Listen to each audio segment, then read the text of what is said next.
बुद्ध और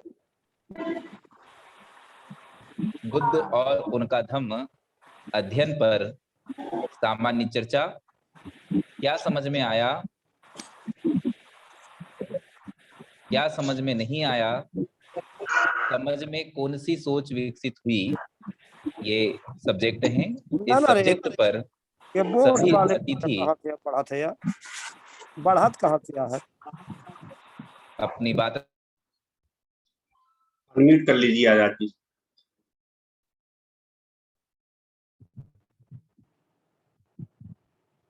आज का विषय है बुद्ध और उनका धम्म अध्ययन पर सामान्य चर्चा।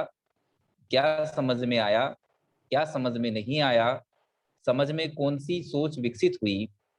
इस सब्जेक्ट पर सभी अतिथिगण अपनी बात रखेंगे। आज के विशेष अतिथि हैं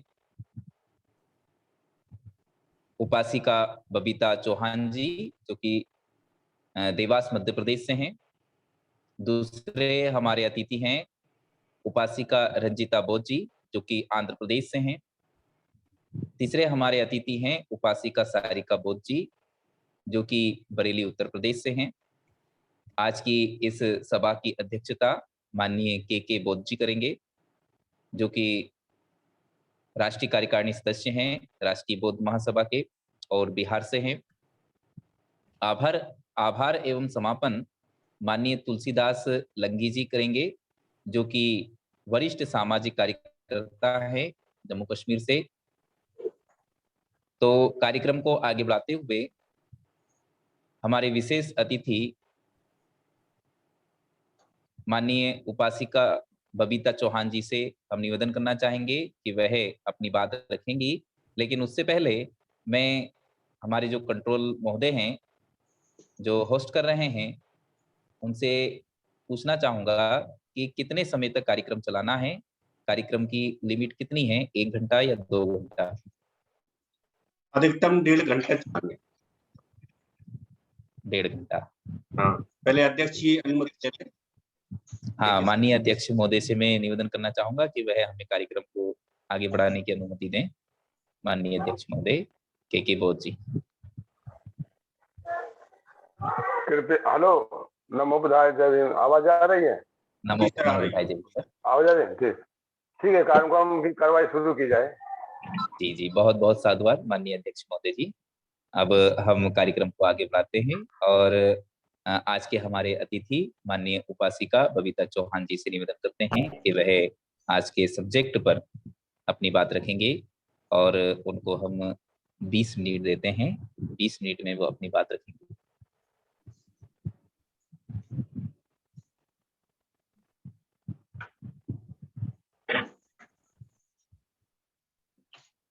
पूरे विश्व को शांति का संदेश देने वाले तथागत गौतम बुद्ध श्रद्धा सुमन अर्पित करते हुए, अर्थात शिक्षा के अग्रदूत महात्मा ज्योतिबा फूले, शिक्षा की देवी माता सावित्रीबाई फूले को याद करते हुए, आरक्षण के जन्मदाता छत्रपति साहू जी महाराज, अर्थात इस भारत देश में संविधान देने वाले परम पूज्य बाबा साहेब अम्बेडकर और बहुजन नायक मान्यवर कांसीराम साहब को याद करते हुए, और आप सभी धम्म प्रेमियों को मेरा सादर जय भीम, नमो बुद्धाय। जैसा कि आप सभी को पता है कि आज की सुंदर सुबह में हम सभी हमारा चर्चा का विषय है बुद्ध और उनका धम्म अध्ययन पर सामान्य चर्चा।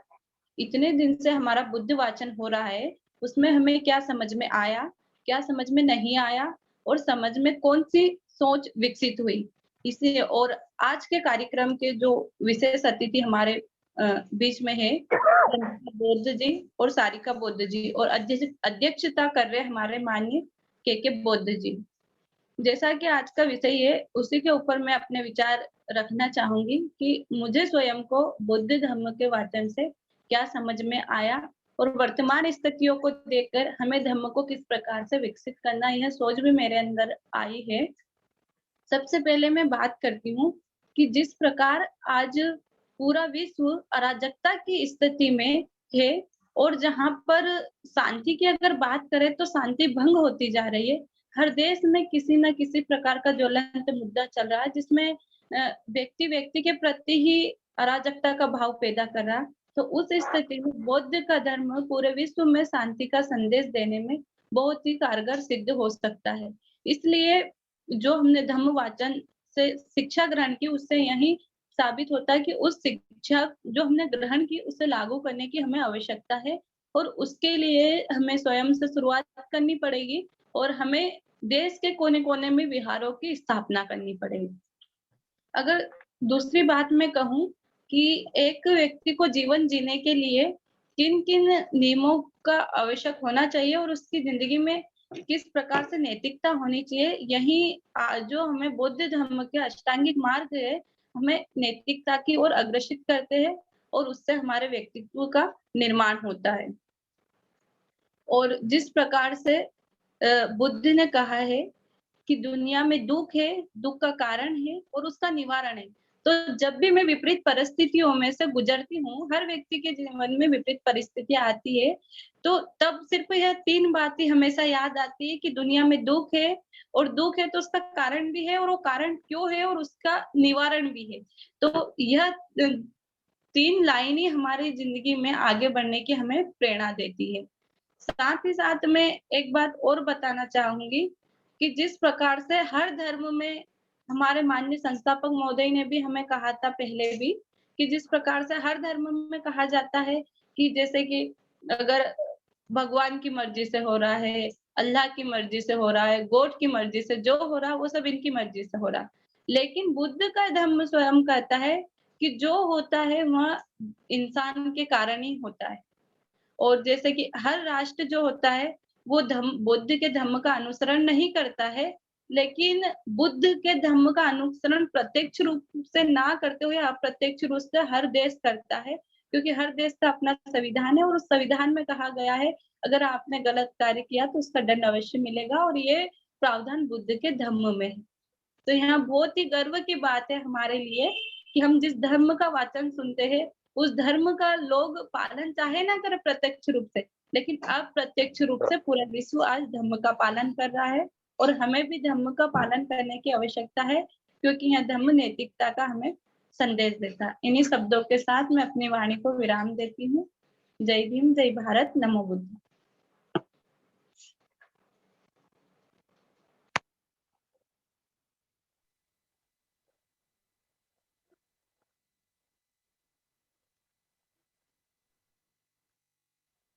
जी संचालक जी आगे बढ़ा। आजाद जी।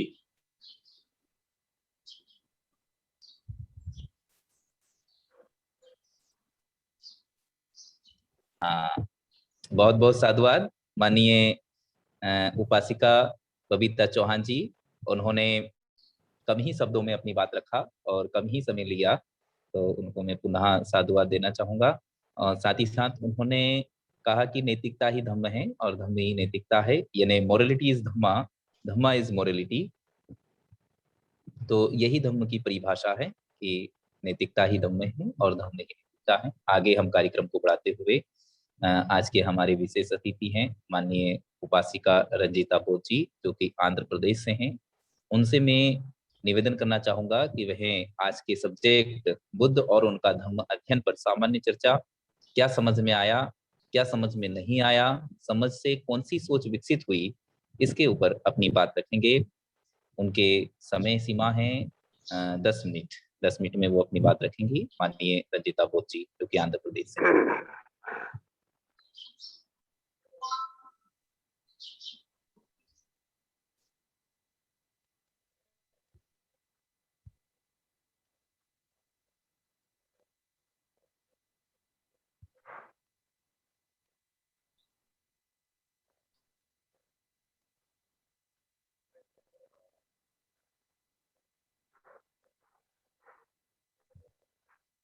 माननीय उपासिका रंजीता बोध जी, जो कि आंध्र प्रदेश से हैं, आप मेरी आवाज सुन पा रहे हैं? माइक का अनम्यूट है, उनका खुला है, वीडियो भी अनम्यूट। वीडियो अनम्यूट है। सब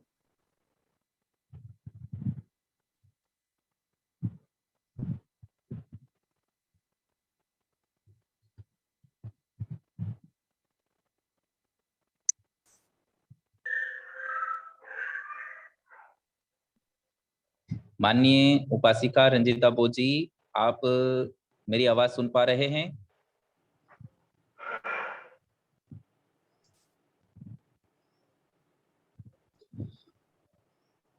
माननीय रंजीता बोस जी, आप अपनी बात रखिए, आपका माइक अनम्यूट है। माननीय रंजीता बोस जी, आपका माइक ओपन है, अपनी बात रखिए। आपकी आवाज नहीं आ रही हमारे पास जी।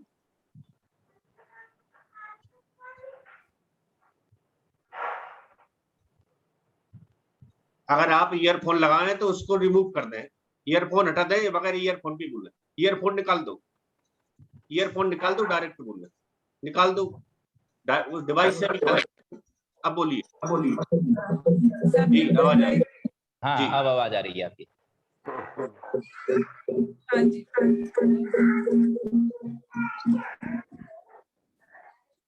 सभी महापुरुषों को नमन करते हुए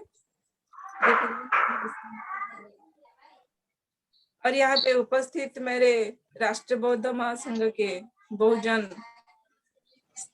के मेरे साथी सभी को मेरा मैत्रीपूर्ण जय भीम, नमो बुद्धाय। नमो बुद्धाय। आज की जो विषय दी गई है बुद्ध एंड धम्म का, कि उसको जानते हुए समझ में क्या आई है। बुद्ध एंड धम्म के सब विषय में देखा जाए तो बहुत सारी ऐसी विषय है, लेकिन उसमें से एक बहुत अच्छी विषय है कि जो भी बबीता ने बोली, मैं सुनी, बहुत अच्छी बोली उसने, कि सच में ये बात जो है बुद्ध ने बताए हैं कि जीवन है तो संसार में दुख है और दुख का कारण भी है, लेकिन दुख के कारण से निकलने के लिए मार्ग भी है। ये जो बातें हैं ये सही में हमें बाबा साहेब ने पूरी इस बुद्ध एंड धम्म ग्रंथ में हमें दिए हैं कि हम जान सके उसमें से। मतलब मेरे FM बताने की यही है कि सभी हम के जो है एक एक ग्रंथ है, लेकिन हम बुद्धिस्ट होते हुए बाबा साहेब को मानते हुए अगर हमारे पास जो है वो है हमारा होली बुक बुद्ध एंड धम्म, और बुद्ध एंड धम्म को हमें अपने जीवन में बहुत ही महत्व देते हैं। जैसे कि रोज की हमारी डेली जीवन में हमें उसे एक मतलब पूजा स्थान में रखना चाहिए, रोज उसे पढ़ना चाहिए, छोटे बच्चों को थोड़ा सा सिखाना चाहिए, और सील की जो बातें हैं उसमें वो सीखना चाहिए। जैसे मानती हूँ तो उसमें एक है कि सील के बारे में, तो मैं उसमें पंचशील के बारे में थोड़ी सी बताना चाहूंगी कि मैं उसमें से कौन सी बातें सीखी हूँ। पंचशील में जो 5 बातें कही गई है कि फास्ट जो है उसके जो है ये कि पाणितिपात वेरमणि सिक्खापदं क्षमादयामि। तो हमें प्राणी हिंसा की नहीं करना। हिंसा मतलब हिंसा जो है, हिंसा ऐसा नहीं कि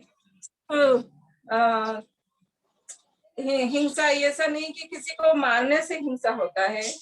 हिंसा अगर हम किसी के बारे में सोचते हैं तब भी वो भी हिंसा होता है, मतलब मन में अपना आना, इस तरह की बातें, तो उसमें भी हिंसा होती है। क्योंकि जीव हत्या करना और किसी चीज मतलब हत्या ही करने की चीज जो है, तो मर्डर नहीं, मतलब मन में सोचते हुए अगर किसी के बारे में करते तो हमारे मन में भी वो हिंसा को हम अपने मन में तैयार करते हैं, मतलब मन में अपनी भावनाएं आती है दूसरे के प्रति, जो ऐसा नहीं होता है। और दूसरा है कि अदिन्नदाना वेरमणि, मतलब चोरी नहीं करना। चोरी किसी चोरी के बारे में जो बताया गया, चोरी मतलब ऐसे नहीं कि हमने किसी चीजों को उठा लिया और किसी के चोरी कर लिया, ऐसा नहीं। हम समय का भी चोरी करते हैं कभी कभी, कि मतलब आपने किसी को कुछ बताए हैं कि हमें उनसे मिलना है, लेकिन हम समय नहीं देते, फिर उस इंसान की जो है समय हम ले लेते हैं, जो उसको दी हुई जवाब में, मतलब हम उसको समय देंगे करके जवाब में, लेकिन उसको भी उससे तस्वीर पिलाते हैं। और कामेशुमिच्छा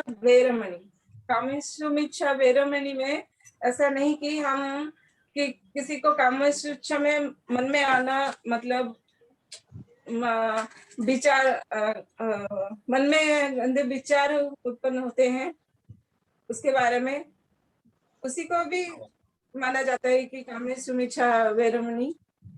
और दूसरा है कि मूसावादा वेरमणि, झूठ बोलना, झूठ की जो बातें करते हैं, बनावटी बातें करते हैं, बातें कई तरीकों से होती है कि हम चढ़ा बढ़ा के भी बोलते हैं और उसको मतलब डेकोरेट करके बोलते हैं, क्योंकि सोचते हैं कि हमारा उसमें नाम हो जाए बोले तो उस तरह की। तो मूसावादा वेरमणि में भी हमने उस तरह की झूठ बोलने की करते हैं। और एक है कि सूरा मेरे मज्जा पमाद ठाणा बेरमणि, मतलब वो निशा की बात की गई है कि आप कहीं भी नशा करते हैं, ड्रिंक के बारे में, स्मोकिंग के बारे में, लेकिन नशा भी जो है वो भी 4 प्रकार के हैं। नशा हमें होती है, जैसे टीवी देखने की नशा होती है, घूमने की नशा होती है, बेफुजूल समय बिताने की जो नशा होती है, वो भी तरीके की नशा होती है। लेकिन वो नशा सही में क्या आपके बेनिफिट के लिए है या वेस्ट टाइम जो होते हैं उस तरह की सोच है, क्योंकि नशा में हम बातें करके समय बहुत गवा देते हैं। वो भी किसी को बहुत नशा होती है कि बहुत बातें करना और शॉपिंग करना, मतलब बहुत सारी चीजें खरीदना, ये भी एक नशा होती है। खाने की भी, जो बहुत कुछ खाना, वो भी नशा होती है। तो नशा ना कि सिर्फ उन्हीं बातों को कही गई है, नशा में हम लोग बहुत सारी चीजों को देखते हैं, मतलब उस सारी चीजों में नकारात्मक भावना होती है हमारी। हमें देखना है क्या नशा, मुझे अगर बुद्ध बाबा साहब के बारे में पढ़ना और जानना, ये एक तरीके का नशा होता है। लेकिन जैसे कि हम जो हमारे बेनिफिट के लिए है क्या, हमें मुझे कुछ सीखने की बातें है क्या, क्या मुझे उससे कुछ अच्छी बातें सीखने को मिलती है क्या, तो उस तरीके की नशा। जो नशा में नेगेटिविटी है क्या, पॉजिटिविटी है क्या। और जो नशा भी जो बताई गई, जो बताए बाबा साहब ने लिखे हैं, और जो नशा कि जब नशा हो जाता है, आदमी शराब पी लेता है, तो उसकी जो है वो काम नहीं करता, उसकी जो ब्रेन काम नहीं करता, वो कुछ सोच नहीं सकता, बैड हैबिट के वजह से वो कुछ भी कर सकता है, क्योंकि उससे उस समय कुछ मालूम नहीं होता। लेकिन पॉजिटिव की जो नशा होती है, वो सारी चीजों को आप जान सकते हैं कि ये मेरे लिए है, ऐसा है। तो नशा के बारे में मैं इतना ही कहूंगी। और मैं पंचशील के बारे में, जो मतलब बुद्धिज्म से यही सारी चीजें मैं जानी हूँ, सीखी हूँ, और जो हमारे जीवन के लिए बहुत महत्वपूर्ण है।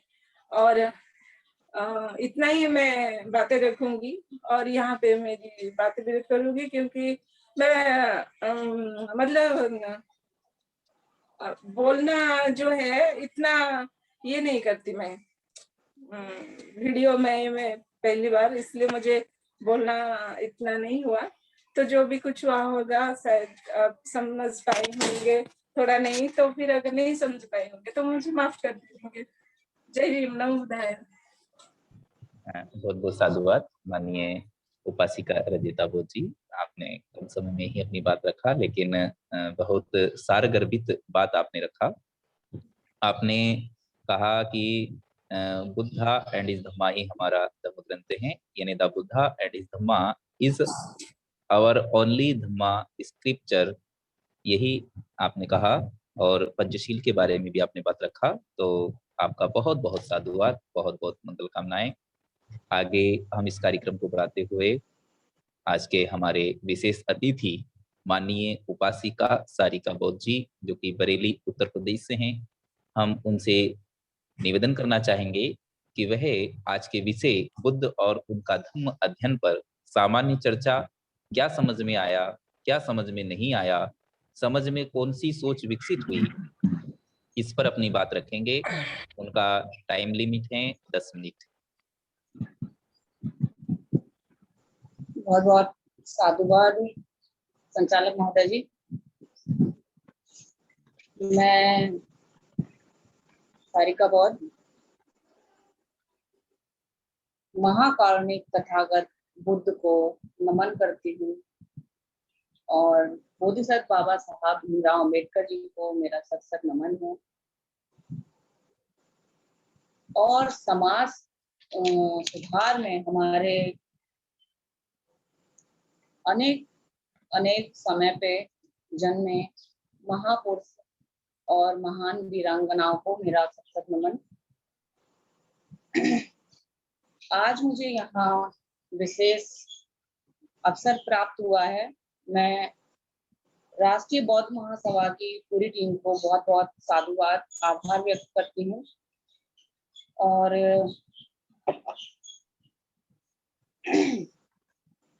आज का हमारा विषय है बुद्ध और उनका धम्म अध्ययन पर सामान्य चर्चा। क्या समझ में आया, क्या समझ में नहीं आया, समझ से कौन सी सोच विकसित हुई। तो सबसे पहले मैं रुचि आजाद जी का बहुत बहुत आभार व्यक्त करूंगी कि उन्होंने मुझे एक ऐसी टीम से जोड़ा, ऐसे संगठन से जोड़ा जो निरंतर बिना रुके काम करता है और जो भी कुछ अगर छूट जाता है तो वो बार बार हमें आगे बढ़ने के लिए प्रेरित करता है।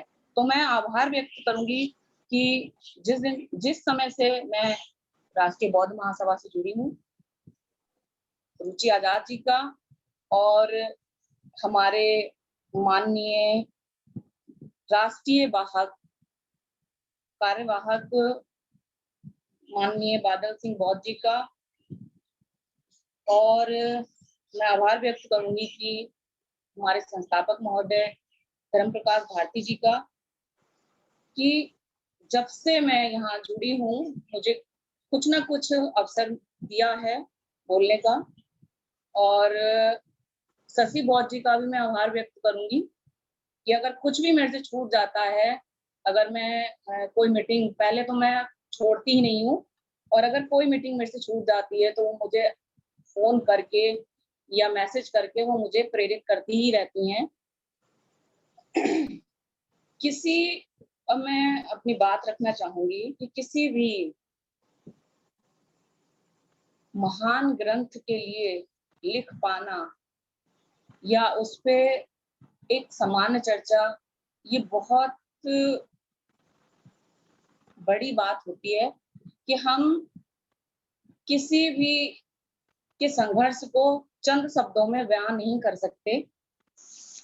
ये बाबा साहब का महान ग्रंथ है जो उन्होंने अपने बहुत संघर्ष के साथ कि हमारे समाज के जो बौद्ध लोग हैं उनको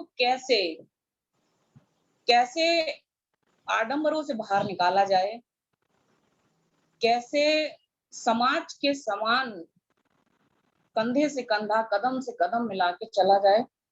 ऐसा उन्होंने ये जो ग्रंथ हमें दिया है, तो इस ग्रंथ को चंद शब्दों में बयां करना या कुछ समय में बयां करना ये नामुमकिन सी बात है, लेकिन इसमें हमारी अपनी सोच के लिए कहा गया है, तो मैं अपनी सोच यहाँ रखना चाहूंगी कि हमारी सोच, हम जिन चीजों से निर्मित होते हैं वो हमारी बुद्धि और हमारी सोच से ही बनती है, और इसके लिए हमें शिक्षित होना बहुत जरूरी है। अगर हम किसी सोच को डेवलप करते हैं, विकसित करते हैं, तो हमारा शिक्षित होना उतना ही जरूरी है जितना कि एक पौधे में पानी, हवा और जो खाद्य पदार्थ होते हैं, खाद्य चीजें होती हैं, उन्हें जो पोषण मिलता है तब जाकर एक विशाल पेड़ बनता है वो। तो वही चीज है कि बाबा साहब ने अपने लाखों अनुयायियों सहित बौद्ध धर्म की दीक्षा ली, और उनको नागपुर में उनके लिए ये कहा गया, पंडित राहुल संकरतायन जी ने कहा कि अंबेडकर ने भारत में नए सिरे से बौद्ध धर्म का एक ऐसा खंभा गाड़ दिया है कि जिसे कोई हिला नहीं सकता। बौद्ध धर्म और बौद्ध समाज के पक्ष में जितना महान कार्य नागपुर की वह दीक्षा भूमि थी, उतना ही नहीं बल्कि उससे भी महत्वपूर्ण कार्य डॉक्टर बाबा साहब ने कि अपनी पुण्य लेखनी महत्वपूर्ण ग्रंथ रत्न की रचना करके किया है, जो आज हम घर घर बैठ के पढ़ रहे हैं, सुन रहे हैं। ये जो सोच है, अगर किसी भी पुस्तक को मैं मेरे घर में पढ़ लेती हूँ तो वो ज्ञान मेरे तक ही सीमित रहता है। और मैं यहाँ ये कहना चाहूंगी कि ये जो लॉकडाउन हुआ, हो सकता है बहुत सारे लोगों ने इसको गलत भी लिया और सही भी लिया, लेकिन जहाँ जो लोग काम करने वाले हैं वो कभी शांत ही नहीं बैठे। उन्होंने इतना काम किया इस पे कि मैं जब से यहाँ जुड़ी हूँ, मुझे लगता है कि दो बार बुद्ध और उनका धम्म, जो हमारा धार्मिक ग्रंथ है, वो 2 बार पूर्ण हो चुका है, और बहुत सारे उपासक उपासिकाओं ने इसका वाचन किया है। उस वाचन से जो सोच हमारी विकसित हुई है, उसमें सबसे पहले ये है कि जो किताब जो ग्रंथ हम स्वयं से पढ़ते थे, वो आज घर घर में सुनाई जा रहा है। ये बात अलग है कि सुबह की मीटिंग में लोग कम जुड़ते हैं, उपासक उपासिकाएं कम जुड़ते हैं, क्योंकि महिलाओं को बहुत सारा काम होता है।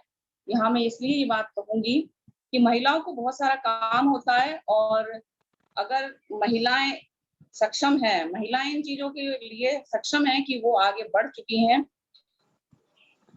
और यही चीज अगर हमारी छूट जाती है, और अगर हम जो भी वाचन कर रहे हैं उसका अगर हमें रिकॉर्डिंग मिलती है, वो रिकॉर्डिंग वो लोग सुनते हैं, और कहीं ना कहीं इससे बच्चों के और हमारे नैतिक मूल्यों का विकास हुआ है। नैतिक मूल्यों में जो अभी मैडम बता रही थी कि पंचशील, जो कि हमारे मापदंड हैं, किसी भी धर्म के कुछ मापदंड होते हैं। हम हमेशा दूसरे धर्मों का उदाहरण देते हैं। हम बौद्ध धर्म में हैं तो हम बौद्ध धर्म के लोगों का उदाहरण दें कि उन लोगों में इतनी श्रेष्ठता है, उन लोगों में इतनी शुद्धता है। हम उन बौद्धों का उदाहरण क्यों नहीं देते, हम दूसरी जात बिरादरी का उदाहरण क्यों देते हैं? ये सोच को हमें चेंज भी करना है। और जब हम स्वयं में संपूर्ण हैं, बौद्ध धर्म कभी ये नहीं कहा, किसी पे थोपा नहीं जा सकता बौद्ध धर्म को। बौद्ध धर्म अपने आप में संपूर्ण है, नैतिक है और कल्याणकारी है। बौद्ध धर्म के बारे में बौद्ध धर्म में ये कहा गया है, यही पस्सिको, आओ देखो ना। जो आपको कभी भी बाध्य नहीं करता है, वो आपको ये कहता है कि आप इसमें देखिए, आके उसको समझने का प्रयास कीजिए। अगर आपकी समझ में नहीं आता है, आप इसे छोड़ दीजिए, लेकिन इसके मूल्य को जानने के लिए पहले आपको इसे समझना जरूरी है। तो वो सोच हमारी ये विकसित होती है कि हमारे जो नैतिक मूल्य हैं वो पूर्ण रूप से हमारे इस ग्रंथ में बाबा साहेब ने इतने अच्छे तरीके से हमें दिखाए हैं। आप समझ नहीं सकते हैं कि हमारा जो बौद्ध साहित्य है वो एक सागर के जैसा है, अथाह सागर। उसे समझ पाना एक आम व्यक्ति के मन की बात नहीं है। बाबा साहब ने 5 साल रिसर्च करके तब जाकर ये ग्रंथ की रचना की है। और इस ग्रंथ में बहुत सारे ऐसी चीजें लोगों ने, मतलब जब भी कभी कोई किसी भी चीज पे लेख लिखता है कोई भी व्यक्ति, तो जो खाली बैठे हुए लोग होते हैं वो उस पे जरूर आलोचना करते हैं, क्योंकि वो काम नहीं कर सकते इसलिए वो आलोचना करते हैं, और जो काम करते हैं उन्हें ये टाइम ही नहीं है कि वो किसकी आलोचना करें। तो बाबा साहब के ऐसे ग्रंथ पे भी लोगों ने आलोचनाएं की, लेकिन बाबा साहब ने उन आलोचनाओं का भी निराकरण किया कि जो चीज इसमें लोगों को समझ में नहीं आई, या मेरे भी कुछ समझ में ऐसा लगा था कि पुनर्जन्म को लेके इसमें ऐसा लगा कि हो सकता है ये काल्पनिक बातें हों, लेकिन बाबा साहब ने इसमें स्पष्ट किया है। और डॉक्टर भदंत आनंद कौशल्यान जी, जो कि इसका हिंदी अनुवाद किया है, उन्होंने भी ये स्पष्ट किया है कि जो भी बुद्ध वचन है, जो शुद्ध वचन है, जो बुद्ध वचन है, अगर उस वचन से किसी भी मानव का, किसी जाति का या किसी का हनन हुआ हो, वो बुद्ध वचन हो ही नहीं सकते। ये एक ऐसी कसौटी है कि बुद्ध वचन वही होंगे जो मानव कल्याण के लिए हैं। मानव कल्याण हमें प्रेम, मैत्री, दया, करुणा और शीलों के लिए, खासकर शीलों के लिए हमें इसमें प्रेरित किया गया है। जो बौद्ध धर्म को मानने वाले लोग हैं उनमें शील आचरण होना चाहिए, उनमें दया होनी चाहिए, उनमें उद्धार होना चाहिए, उनमें प्रेम भाव, मैत्री भाव होना चाहिए। प्रेम भाव से मतलब किसी स्त्री पुरुष के प्रेम से नहीं, वो मानव जाति का प्रेम, वो प्रकृति का प्रेम से है। जो सूर्य की रोशनी सब पे समान होती है, जो हवा है सब पे समान होती है, तो कोई विशेष ऐसी नहीं हो कि वो कुछ विशेष लोगों के लिए ही हो, वो सबके लिए समान है। ऐसे ही बौद्ध धर्म में जो भी बातें हैं वो सबके लिए समान है, किसी विशेष व्यक्ति के लिए या एक सामान्य व्यक्ति के लिए वही बात है। पुनर्जन्म से मेरी जो समझ में आया, जो मेरी इस बुद्ध और उनका धम्म से जो मेरी समझ में आया, आप इसमें जब पढ़ेंगे, आपने पढ़ा होगा, आप सब जानते ही हैं कि एक वैश्या के लिए भी तथागत का वही धम्म था। एक हत्यारा जो कि बाद में जाके एक महान भिक्खु बने, अंगुलीमाल, तो सबके लिए समान है। और एक जो सबसे नीचे वर्ण से था, सुनीत,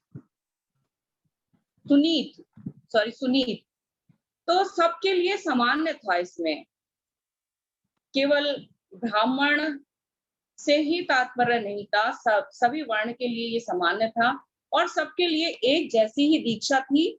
तो आज हमारे समाज में जितनी भी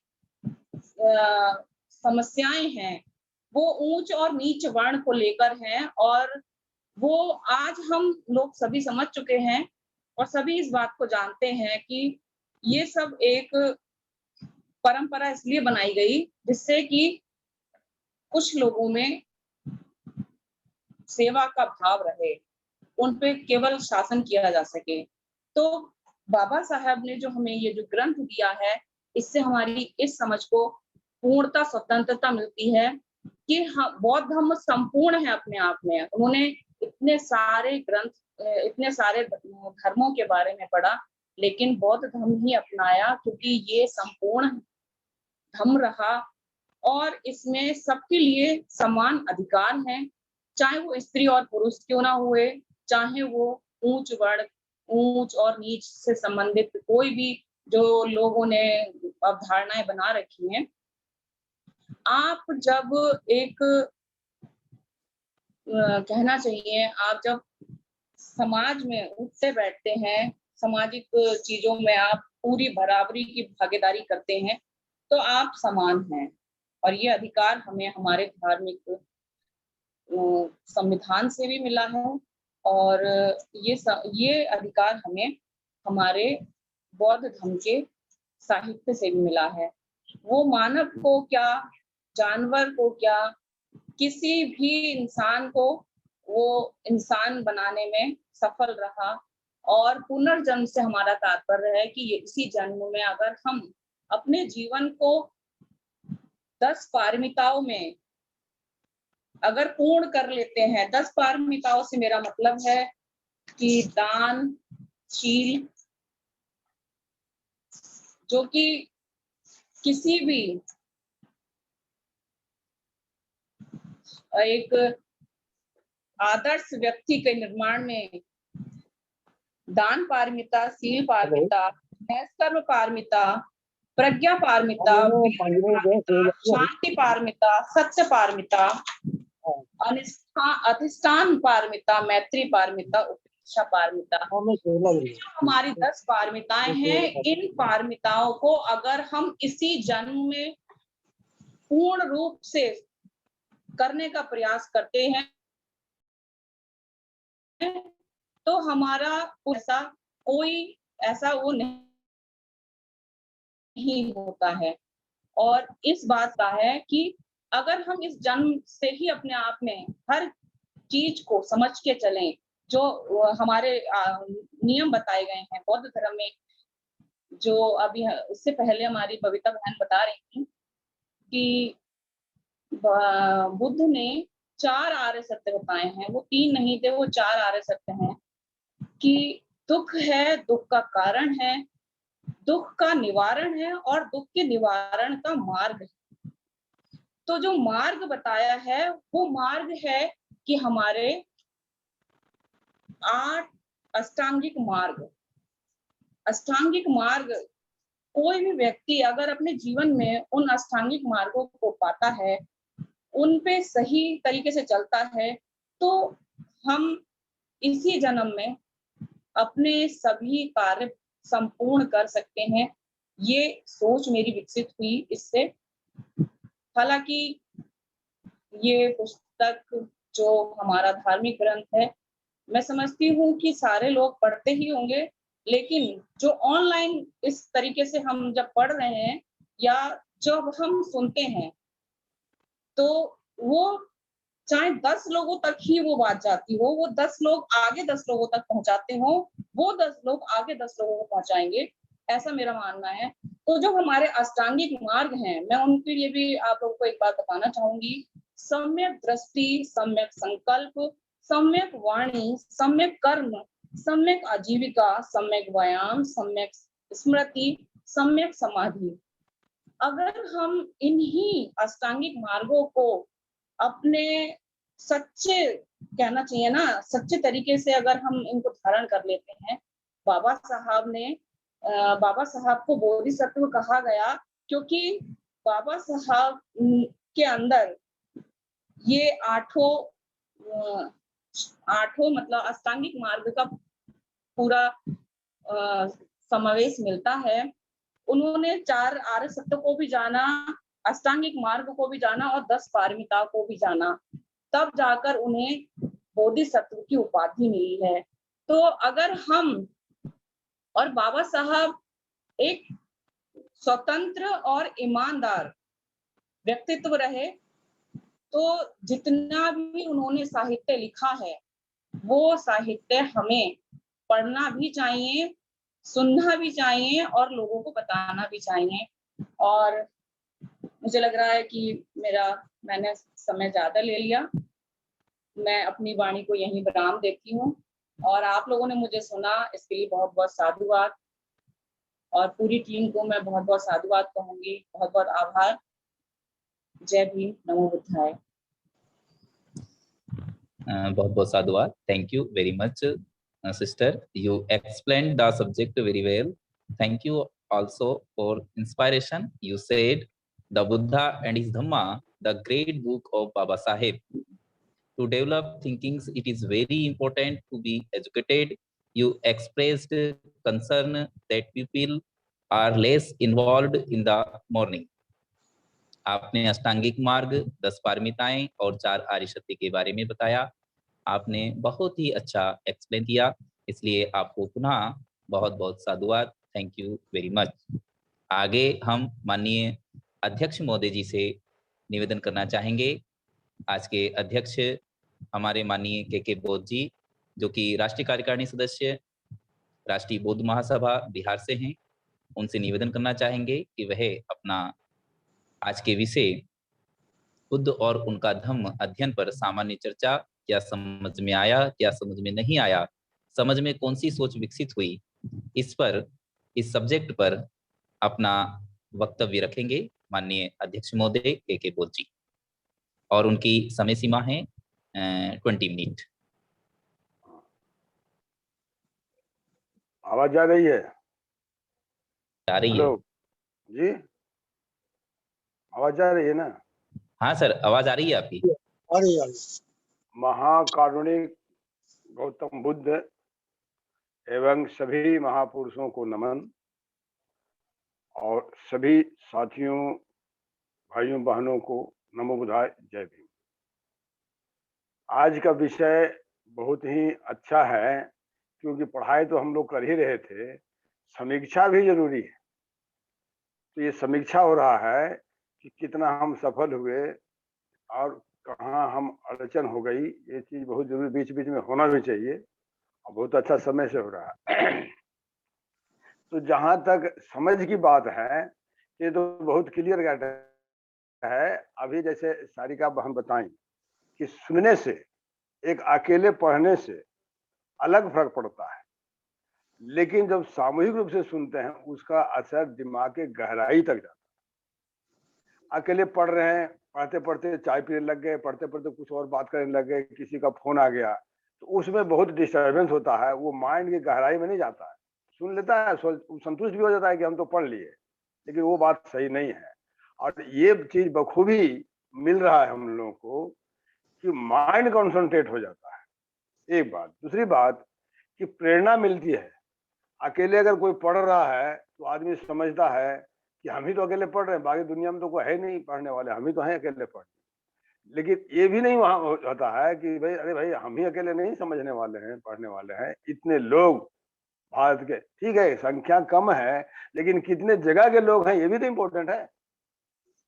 अगर 10 आदमी इकट्ठा करना हो गांव में, उसके लिए इतना मुश्किल होता है, और पूरे देश के लोग इकट्ठा हो जाते हैं। संख्या नहीं है, संख्या कम इम्पोर्टेंट है, क्वालिटी ज्यादा इम्पोर्टेंट। क्वांटिटी हमको नहीं चाहिए।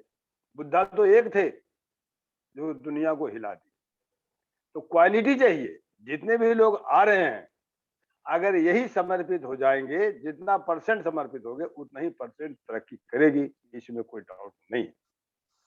अब जहां तक सुबह वाली बात है, तो बिल्कुल तय डिसाइडेड है कि सुबह ही होगा। क्यों? कि कम से कम एक दिन सुबह रखने का मकसद है कि इसकी तैयारी मंगलवार से होनी चाहिए। मंगलवार के रात में सोने के पहले प्लानिंग होनी चाहिए कि कल सवेरे हमको अटेंड करना है। तो ये जितना देर दिमाग में घूमेगा कि हमको कल अटेंड करना है, उतनी ही तैयारी होती है। और जिस चीज की जितनी तैयारी होगी उस चीज में उतनी ही तरक्की होगी।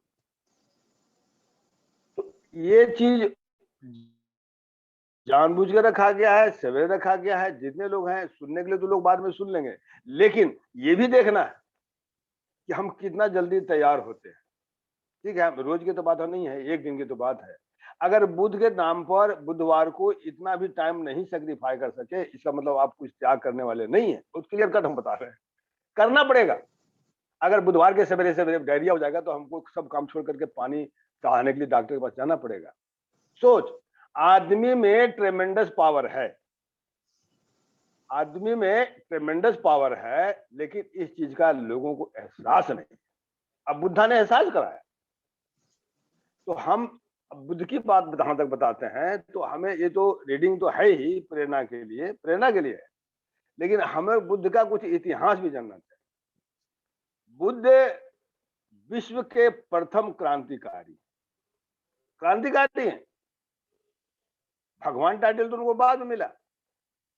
क्रांतिकारी हैं और सफल क्रांतिकारी हैं। अब उसका इतिहास, जो स्थिति अभी आप समाज में पूरे भारत में कश्मीर से कन्याकुमारी तक देख रहे हैं, सेम हूबहू स्थिति बुद्ध के काल में था। ब्राह्मण का वर्चस्व उसमें भी था, अभी भी ब्राह्मण का वर्चस्व है।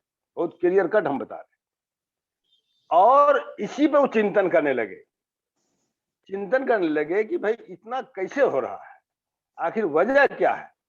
उसके लिए आप सुने ही होंगे कि कितने संत पुरुषों के पास गए। ऐसा नहीं कि अकेले किए, गए, जिनसे जितना मिल सका ग्रहण किए। इसके बाद भी वो संतुष्ट नहीं हुए।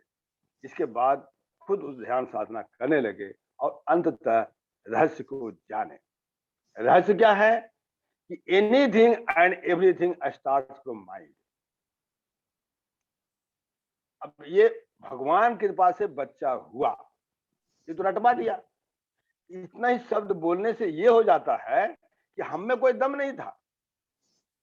बहुत कड़वा बात बता रहे हैं, थोड़ा तकलीफ लगे, लेकिन हमको तो स्पष्ट करना है। इसलिए कर करके हमें ये देख, बुद्ध ने बताया कि अगर एक महिला और पुरुष के बीच सहवास होगा, बच्चा होना बॉन्ड है, दुनिया कोई ताकत नहीं रोक सकता। दूसरी बात कि हम हमेशा बोलते रहते हैं समता, स्वतंत्रता, बंधुत्व और न्याय। ये गुण है, ये गुण है। गुण पाने के लिए कुछ करना पड़ेगा। अब समता का ही मैं एक उदाहरण देता हूं ताकि दिमाग में बैठ, जितना समय उतने हम बताएंगे, लेकिन जो सॉलिड बताएंगे वो ये है समता। समता मतलब क्या? सबका हाइट बराबर होगा? नहीं। वेट बराबर होगा? नहीं। कलर बराबर होगा? नहीं। प्रॉपर्टी बराबर होगा? नहीं। कुछ भी समता नहीं होगा, लेकिन फिर भी समता था। क्या? विचार से ये कि सभी मानव बराबर हैं। ये अगर विचार आ गया तो समता हो जाएगी। ये फिर मानसिक माइंड पर ही जाता है।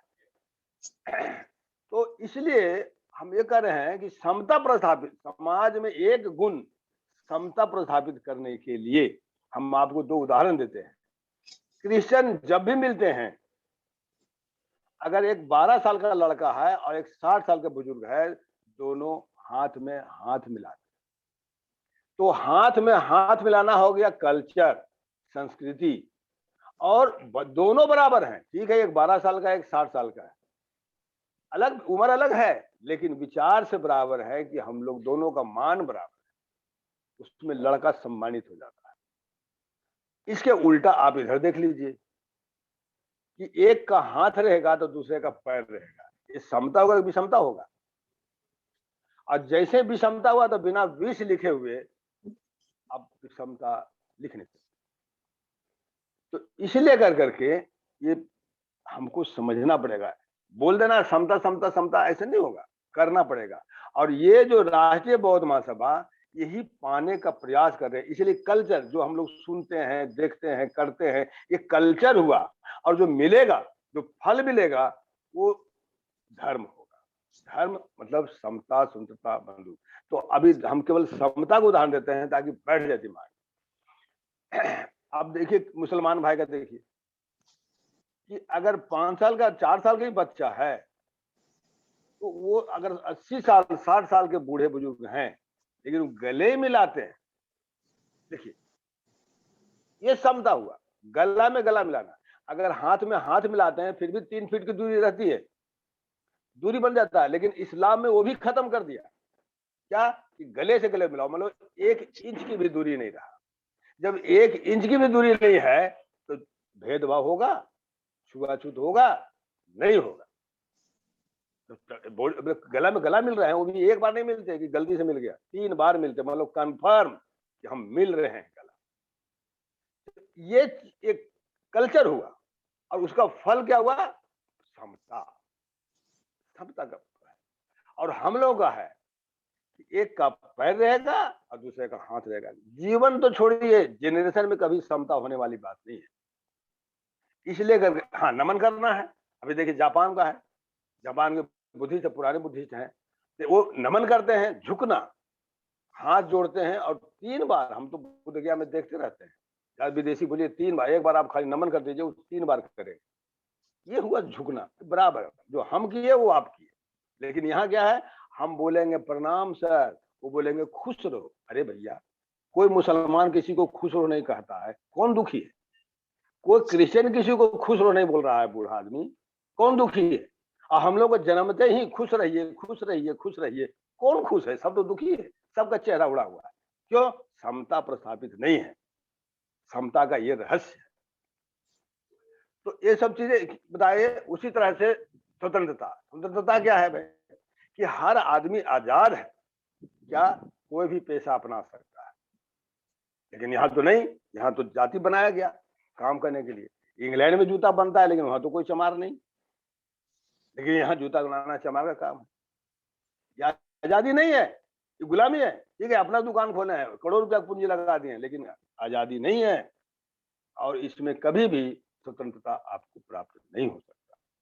बिल्कुल, हम जब बता रहे हैं। दूसरी बात, अब आइए थोड़ा सा हम पंचशील जैसे अभी बताए, पंचशील जो बताए बहन जी भी बहुत अच्छा से बता रहे थे, तो उसको हमने उंगली पर समझाने का प्रयास किया, लोगों को बताया। जो हमको एक भंती जी बताया बहुत बढ़िया। तो आप अंगुली अगर देख सकते हैं, पंजा, तो आपको बहुत अच्छा समझ में आएगा, फिर भूल भी नहीं पाएंगे। इस सीक्वेंस भी वही है।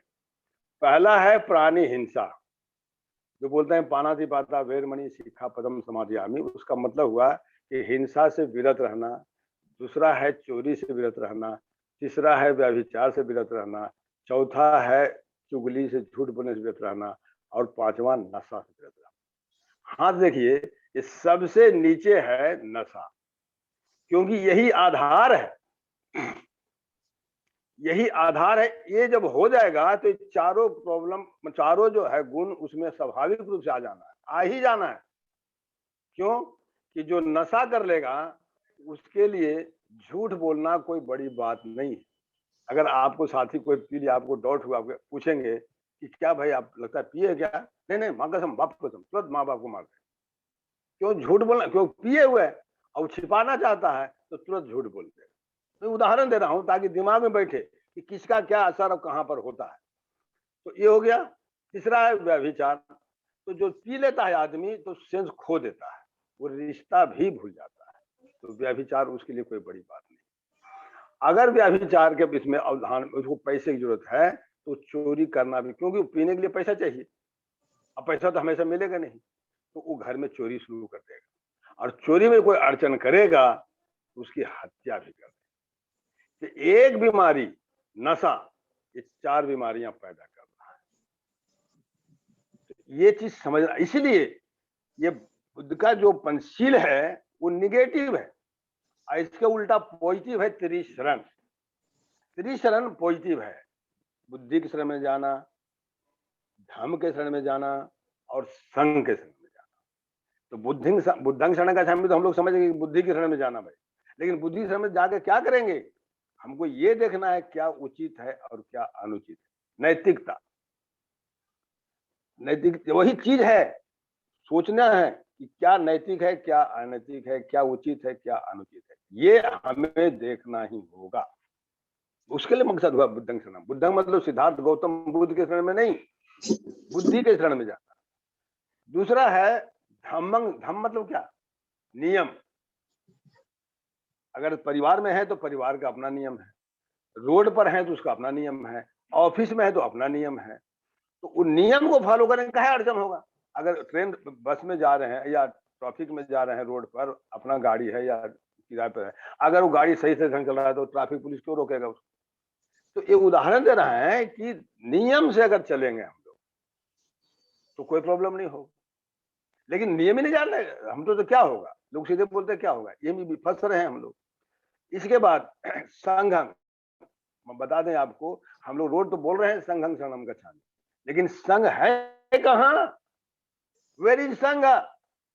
हम लोग बोल तो रहे हैं रोज सुबह संघम शरणम गच्छामि। तो ये चीज राष्ट्रीय बौद्ध महासभा यही प्रयास कर रहा है कि हमारा ये संघ गांव-गांव में होना चाहिए। उदाहरण देते हैं, जैसे मुस्लिम भाई दुनिया में है, ईसाई भाई दुनिया में है, वो जिला लेवल पर नहीं जाता शुक्रवार को या रविवार को, अपने गांव में मिलता है। लेकिन फर्क देखिए, अपने ही गांव में मिलता है लेकिन दिन फिक्स है। कश्मीर से कन्याकुमारी या पूरे विश्व में कहिए, लेकिन समझने के लिए हम कश्मीर से कन्याकुमारी तक बोल रहे हैं ताकि देश तो हम लोग संभाल लें पहले। तो कश्मीर से कन्याकुमारी तक लोग अपने अपने गांव में मिलते हैं, अपने अपने मोहल्ले में मिलते हैं, लेकिन दिन फिक्स है शुक्रवार। इससे क्या हो? ऐसा तो है नहीं कि अल्लाह शुक्रवार को मस्जिद में आता है। अल्लाह बहाना है और मोहल्ला निशाना है। अभ्यास तो करना पड़ेगा। अभी हम अभ्यास नहीं करें, अभी हम पहले राम राम रट रहे थे और हम बुद्ध बुद्ध रट रहे थे, लेकिन कल्चर हमारा वही है। जब मर्जी तो हम मंदिर जाते थे और जब मर्जी तो हम बुद्ध विहार जाते हैं, फिर मनमानी हो गई। ये जानबूझ के किया गया है मनुवादियों द्वारा। ऐसा नहीं कि भाई मिस्टेक या छूट गया, ऐसा नहीं, जानबूझ कर किया गया है ताकि आप उदाहरण ले देते हैं। एक आदमी जो जाता है 6 बजे सुबह मंदिर में या बुद्ध विहार, दूसरा है जो 7 बजे जाता है, तीसरा है जो 8 बजे जाता है। तो मंदिर में जाता है या बुद्ध विहार जाता है, बुद्ध से दर्शन हो गया, भगवान से दर्शन हो गया और चला आया। तो एक 6 बजे जाके चला आया, एक 7 बजे चल के चला आया, एक 8 बजे जाकर चला आया। रोज जा रहा है, रोज भगवान से भेंट हो रही है, लेकिन ये तीनों में जिंदगी में कभी भेंट होगी? कभी नहीं होगी। तो एक ही मोहल्ला में रह रहे हैं, आपस में भेंट नहीं। तो जब आपस में भेंट नहीं होगी तो आपस में प्रेम होगा? प्रेम का एक शर्त है पास होना। हम लोग पास बैठ ही नहीं रहे हैं, प्रेम कैसे होगा? तो इसलिए कर करके पास बैठाने के लिए नियम बनाया गया कि हम लोग एक दिन समय स्थान तय कर देंगे, तो क्या गरीब क्या अमीर, क्या बच्चा क्या बूढ़ा एक जगह आएगा। तो स्वाभाविक है 1 घंटा के लिए अगर हम लोग एक जगह जमा होते हैं गांव में मोहल्ला में, तो 1 घंटा तो कम से कम शालीनता से बात करेंगे, बुजुर्ग भी शालीनता से बात करेंगे, बच्चे भी शालीनता से बात। तो शालीनता सीख तो लेंगे कम से कम 1 घंटा। यहाँ तो कोई मतलब नहीं। घर है तो घर तो हम उसको तो हम बोलते हैं कि घर नहीं होटल हो गया है, वो अलग चैप्टर है। एक उसे बता देते हैं आपको, प्रेम। बहुत लोग बोलते हैं ना प्रेम प्रेम चाहिए, प्रेम चाहिए। अरे प्रेम ऐसे थोड़े होता है। प्रेम का शर्त है पास होना। दूसरी बात एक और क्लियर कर दें आपको, प्रेम का बहुत अच्छा चीज है, इसी बहाने हम कर देते हैं ताकि हम लोग आपस में एक दूसरे प्रेम ही तो चाहते हैं, लेकिन होगा कैसे ये मैं एक नमूना बता रहा हूं। पहला शर्त तो है कि प से पास और प से प्रेम। दूसरा है जैसे धान और गेहूं होता है तो उसका जगह है खेत, उसी तरह प्रेम पैदा होता है, उसका भी जगह है दिल और दिमाग। तो धान गेहूं का सीजन है कि सालों भर होता है? सालों भर नहीं होता, सीजन। तो प्रेम का भी सीजन है, हम लोग ध्यान नहीं दे रहे हैं। तो प्रेम का सीजन क्या है? प्रतीक्षा। जिसके लिए आप जाने अनजाने प्रतीक्षा करते हैं, आप उनके प्रति जाने अनजाने प्रेम पैदा करते हैं। एक उदाहरण देते हैं तो बहुत अच्छा से समझ में आ जाएगा कि पत्नी को आप बोलकर निकले कि हम 5 बजे बाजार से लौट जाएंगे। अब 5 बजे नहीं लौटे, 4 बजे चाय पीती थी मैडम पत्नी, वो सोचे भाई अब 5 बजे आएंगे तो साथ में पियेंगे, आप नहीं आए तो क्या बना के पी लेगी? नहीं पिएगी, प्रतीक्षा करेगी। अब 6 बजे तक नहीं आए फिर भी प्रतीक्षा करेगी। अब 7 बजे आए तो चलो भाई आ गए, ठीक है, अच्छी बात है, वो चाय बनाएगी। अब मान लीजिए आपके साथ एक दोस्त भी है, उदाहरण के लिए, तो 2 आदमी हो गए, एक मैडम हो गई पत्नी, 3 हो गए। तो वो 2-3 कप चाय बनाई, उदाहरण देख रहे हैं ताकि दिमाग में बैठ जाए। 3 कप चाय बनाई, तो किचन बगल में ही है और इधर बैठने की जगह भी बगल में ही है। तो किचन से 2 हाथ से 2 कप ला करके दोनों को पकड़ा दिए, आपको और आपके दोस्त। और मैडम को किचन जाने में और अपना चाय लेने में कितना टाइम लगेगा? कोई घंटा लगेगा नहीं, मिनट भी नहीं लगेगा, मुश्किल से 10-20 सेकंड लगेगा। लेकिन आप 10-20 सेकंड भी प्रतीक्षा नहीं करते। देखिए, ये मैं इंडिविजुअल नहीं बता रहा हूँ किसी को, ये जनरल समाज में यही हो रहा है। तो अब 10 मिनट भी प्रतीक्षा नहीं किए कि हम मैडम आप ही ले लीजिए, आप ही बैठ जाइए तो साथ में हम लोग चाय पिए, नहीं करते। वो 2 घंटा प्रतीक्षा करी और आप 10 सेकंड भी नहीं कर पा रहे। इसका मतलब हुआ कि महिलाओं को पति के प्रति प्रेम पैदा हो रहा है, लेकिन पुरुष को प्रेम पैदा नहीं हो रहा है पत्नी के। बहुत कड़वा सच बता रहे हैं। और इसी में परिवार टूट रहा है, परिवार खत्म हो रहा है। परिवार में अभी देखिए, जिसको जैसे भूख लगता है वैसे खाता है। होटल में क्या होता है, जिस ग्राहक को जैसे भूख लगा होटल गया, ऑर्डर किया, खाया। कि घर और होटल में क्या है फर्क? घर आजकल घर रहा नहीं, घर में कोई डिसिप्लिन नहीं है, कोई टाइम टेबल नहीं है, तो घर नहीं होटल है। तो घर ही होटल हो रहा है, और घर ही प्राथमिक पाठशाला है प्रेम सीखने का। इसलिए घर में ही नहीं सीख, जो प्राइमरी स्कूल ही नहीं पढ़ रहा है प्रेम का बेटा, तो समाज में क्या प्रेम कर लेगा? ड्यूटी में जाएगा, वहां क्या प्रेम कर लेगा? बहुत बेसिक क्वालिटी बता रहे हैं। ये सब चीज करना होगा, और बीच बीच में क्लास भी चाहिए। तो क्लास तो हम लोग ने दे दिया है कि बुधवार के दिन हम लोग सुबह बुद्ध के नाम, अब कहेंगे बुद्ध ही क्यों, एकता कैसे आएगा? तो इसीलिए हम कह रहे हैं कि देश और दुनिया के लोग एक ही दिन मिलेंगे बुधवार को। पहला एक हो गया। दूसरा 7 बजे फिक्स्ड है, 7 बजे मिलेंगे, 7 से 8 1 घंटा, ठीक है। जिनको मौका मिला मिला, और जिनको नहीं मौका मिला, यहाँ तो सबको बोलने का मौका भी नहीं मिलता है। तो क्यों ना बुधवार के सुबह तो हम लोग सुन लिए या नहीं सुने, शाम को हम अपने अपने गांव मोहल्ले में बैठे, पहले परिवार में तो बैठ के दिखाइए, परिवार में बैठ जाइए। परिवार, हम लोग परिवार में सामंतवादी सिस्टम चल रहा है, पुरुष पहले खाएगा। क्यों खाएगा पहले भाई? हम कह नहीं रहे, हम किए हैं तब हम बोल रहे हैं। हम पत्नी को साथ में, पति पत्नी थे, अभी गुजर गई वो, तो दोनों साथ बनाती थी वही, लेकिन साथ बैठते थे। हम कहिए पहला रोटी आप तोड़िए मैडम, बोलते आप तो ऐसे चिढ़ाते रहते हैं। हम कोई चिढ़ाते नहीं रहते हैं, आप इतना मेहनत किए हैं, थकावट दूर हो जाएगा, मजाक में ऐसे बोलते थे। तो हम कर रहे हैं इसलिए कर करके कि प्रेम तभी पैदा होगा। ऐसे खाली प्रेम करो प्रेम करो प्रेम करो प्रेम करो नहीं होने वाला है। प्रेम का परिभाषा नहीं जान रहे हैं, प्रेम का जगह नहीं जान रहे हैं, उसका टाइम टेबल नहीं जान रहे हैं। इसलिए कर करके हम ये कह रहे हैं कि अगर परिवार में एक साथ बैठ के खाएं, हम स्टार्ट करने के लिए बोल रहे हैं। ये भी हमको कई साल से चल रहा है कार्यक्रम, और बहुत सफल हो रहे हैं कि पति पत्नी बच्चे बैठ जाए। एक एक ग्रुप ऐसा आता है कि 10-11 लोग हैं, अभी लाइन पर जुड़े हुए हैं, गूगल पर भी जुड़े हुए हैं।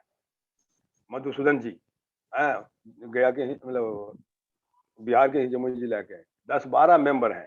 6 इधर बढ़ जाते हैं, 6 इधर बढ़ जाते हैं, एक साथ खाते हैं। कितना अच्छा थे। उसको 400-500 लाइक हुआ था जो पहली बार उसका। तो इस तरह से अगर हम लोग एक साथ, वो भी हम हमेशा नहीं बोलते हैं सुबह नहीं दोपहर छोड़ दीजिए, शाम को तो स्कूल बंद, कॉलेज बंद, नौकरी बंद, चाकरी बंद, सब बंद, तो शाम रात का भोजन एक साथ करेंगे। उसमें बुजुर्ग माता पिता है, वो भी अगर साथ बैठ जाएंगे तो उनको अच्छा लगेगा ना कि पोता है, पोती है, बेटा है, पुत्तू है, सब एक साथ खा रहे हैं, अच्छा लगेगा। इसमें 1 रुपया खर्च नहीं है। गरीब है गरीब जैसा खाइए, अमीर है अमीर जैसा खाइए। उसको खानपान के आइटम हम फिक्स नहीं कर रहे हैं। हाँ, यह है कि बुद्ध के नाम पर बुधवार को खीर या खिचड़ी हम बोले, इसीलिए ये भी रहस्य आपको दूर कर दें कि बुद्ध अपने जीवन काल में खिचड़ी को बहुत पसंद करते, इसलिए वो शांति स्वरूप बौद्ध जी बुधवार खिचड़ी से बहुत प्रभावित हुए थे, तो उन्होंने वीडियो भी जारी किया था। ये शॉर्ट में बता रहे हैं। दूसरा, खीर को हमने शुरू किया इसलिए, उसका एक बहुत अच्छा है कि जो बुद्ध के मानने वाले हैं, तो आप सभी जानते होंगे कि सिद्धार्थ तपस्या में बहुत ही कमजोर हो गए थे। उसी समय सुजाता नाम की महिला आती हैं, वो पूछती है क्या कर रहे हैं? बोले हम तपस्या कर रहे हैं। बोले आप जिंदा रहेंगे तब तो तपस्या करेंगे, अब तो मरणासन हो गए। और ये भी सुने होंगे कि एक्सपर्ट लोगों का कहना है कि अगर 2-4 दिन और नहीं आई थी तो शायद से सिद्धार्थ उनका अंत हो सकता था। तो इसी बीच में वो माइंड उनको हॉन्ट किया, बोला बिल्कुल सही है, उपवास करने से भी कोई फायदा ज्यादा नहीं हो रहा है। तो वो खीर स्वीकार कर लिए, खाए। इसके बाद खाने लग गए। जब खाने लग गए तो शरीर में ताकत आ गई, ताकत आ गई, फिर ध्यान साधना किए तो बुद्धत्व को प्राप्त। तो हम सिर्फ ये कहना चाहते हैं कि सुदाता की खीर खाने के बाद ही उनका विचार बदला और बुद्धत्व को प्राप्त किए। तो क्यों ना उस घटना को हम परिवार में ले आए कि बुधवार के दिन अपने अपने घर में थोड़ा सा खीर बने, थोड़ा सा, जो रोटी चावल खाते हैं खाइए, एक आइटम खीर हो जाए। तो जो महिला खीर बनाएगी उस बुधवार को सुजाता हो जाएगी, और जो पुरुष खीर खाएंगे, चाहे वो दादाजी हो चाहे पोताजी हो, जो पुरुष खाएंगे वो सिद्धार्थ हो जाएंगे। थोड़ा थोड़ा खाते रहेंगे, बूढ़े होते हो सकता है बुद्ध बन जाए, बुद्ध नहीं बनेंगे बहुत तो पक्का बन जाएंगे। एक कल्चर, जब ये कल्चर लावेंगे तो एक अपनापन जैसा होगा, एक हमारा मोहल्ले में पहचान बनेगी। ठीक है, देश में पहचान भले ना बने, मोहल्ले में तो पहचान बन जाएगी। अब अल्टीमेटली देश में पहचान बन नहीं जाना है अगर सभी लोग सभी जगह ऐसा करने लग जाएंगे। तो ये चीजें बहुत जरूरी है। अब रह गया, अभी एक और टॉपिक था दुख। हम जिसमें समझाने के लिए बनाए हैं कि दुख है, बोलते हैं ना तो लगता है कि पक्का दुख है, परमानेंट दुख है। उसको थोड़ा सा समझने के लिए हम बनाए कि सोचिए कि अगर दुख है तो उसका कारण है। अब कोई पकड़ा गया है, जेल में है, बोलेगा हमको बहुत दुख है, हम जेल में है, तो पूछो उससे कारण, तो कुछ नहीं, पुलिस पकड़ लिया, फला आदमी देख लिया चोरी करते, वो नाम बोल दिया, पकड़ लिया। तो अब देखिए, अगर दुख है, अगर जेल है, तो कारण ढूंढो भाई। कारण है कि आपने चोरी किया, मतलब पंचशील का अवहेलना किया, ये बात। तो अगर दुख है, गरीबी है, गरीबी है नहीं, गरीबी बनाई गई है, गरीबी बनाई गई है। और इसका भी बहुत बताएंगे तो थोड़ा ज्यादा लंबा हो जाएगा। ये आज से नहीं, मुगल काल से ही ब्राह्मणों का शासन समाज में, देश का शासन में भले मुगल था, लेकिन समाज में शासन तो ब्राह्मण का था। और ब्राह्मण कभी चाहा ही नहीं कि लोगों का कल्याण हो, लोगों का कल्याण। देवेंद्र राजपूत भूमिहार को भी अपने तलवा के नीचे रखा है, बहुत कड़वा सत्य बता रहे हैं। वो कभी कल्याण चाहे, उसका माइंड में ही नहीं, डीएनए में ही नहीं है कल्याण। तो जब मुसलमानों का शासन था तभी वो शासन किया, और कोई विरोध नहीं किया, इसलिए मुसलमान उसके साथ पार्टनरशिप में काम कर रहा था। जब अंग्रेज आया तो इनको भी वही समझाने की कोशिश किया कि आप देश में शासन करो, समाज में हम करेंगे। लेकिन इनको रहते रहते थोड़ा ज्यादा क्वालिफाइड थे इन लोग, मैच्योर्ड थे, बोला नहीं नहीं हम सब कंट्रोल करेंगे। अब सब कंट्रोल करने की वजह से कुछ लोग को हक अधिकार अंग्रेज के टाइम, अब जितना भी उपलब्धि हुई है ये सब अंग्रेजों की देन है। अंग्रेज चला गया, ब्राह्मण शासक बन गया। अभी क्यों इतना ब्राह्मण बौरा रहा है पूरा इंडिया? इसीलिए कि जब अंग्रेज था तो ब्राह्मण, भारत में ब्राह्मण पर अंकुश था, ज्यादा छेड़छाड़ नहीं कर सकते, नहीं तो अंग्रेज पकड़ लेगा उसको।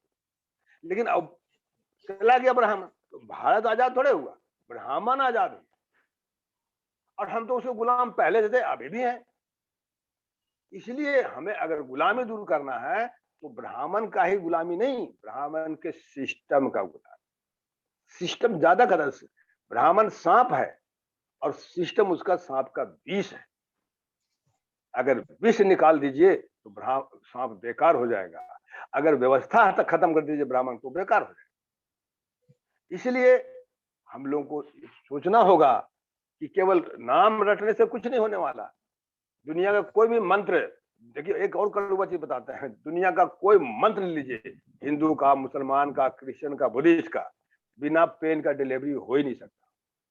मौलवी पढ़ ले पूरा नमाज, क्या बिना दर्द का हो जाएगा? क्रिश्चियन पढ़ ले पूरा प्रेयर कर ले, बिना दर्द का डिलीवरी होगा? नहीं होगा।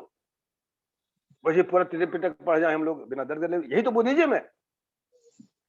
होगा, अगर बिना पेन का डिलीवरी नहीं होगा, इसका मतलब बिना कर्म किए हुए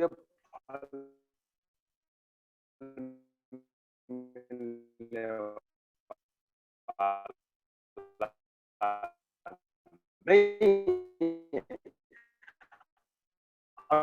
जैसा हम प्रेम पैदा करेंगे, उनको भला हो या ना हो, हमको भला हो जाएगा, क्योंकि हमारा हृदय साफ हो गया, हमें दान देने की प्रवृत्ति बन गई, एक कल्याण हुआ, हमारा मानसिक कल्याण हुआ। मानसिक कल्याण सब कुछ है। खैर, अब इससे ज्यादा हम आपको नहीं बोलेंगे, समय भी हो रहा है अभी, और अध्यक्ष बोलेंगे, इसलिए आपने अब विचार को सुना, बहुत बहुत धन्यवाद।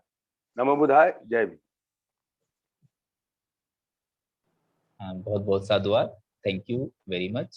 You explained the subject very well. You said today's topic is very good. There should also be a review. We don't want quantity, we need quality. Buddha was the world's first revolutionary and successful revolutionary. Equality, liberty, fraternity is a virtue. You expressed the equality very well. You told about the equality of Muslim, Christian, and Buddhist. You explained Panchasheel very well through your finger. आपने त्रिशरण के बारे में भी अच्छे से समझाया, इसलिए आपको बहुत बहुत साधुवाद, बहुत बहुत मंगल कामनाएं। और साथ ही साथ आपने प्रेम को भी बड़े अच्छी तरीके से समझाया। पास पा मतलब प्रेम, यानी प्रेम का भी एक सीजन होता है, उसका आपने बताया। प्रतीक्षा एक सीजन है। आपने बुधवार के बारे में भी बताया और आपने अंग्रेजों के बारे में भी बात किया। तो इसलिए आपको बहुत बहुत साधुवाद, बहुत बहुत मंगल कामनाएं। आगे हम कार्यक्रम को आगे बढ़ाते हुए आज के हमारे जो आभार एवं समापन व्यक्त करने वाले हमारे जो अतिथि हैं, वह माननीय तुलसीदास लंगी जी, जो कि वरिष्ठ सामाजिक कार्यकर्ता हैं जम्मू कश्मीर से। हम उनसे निवेदन करना चाहेंगे कि वह आज के कार्यक्रम का आभार एवं समापन करेंगे। माननीय तुलसीदास लंगी जी, उनका समय सीमा है 10 मिनट।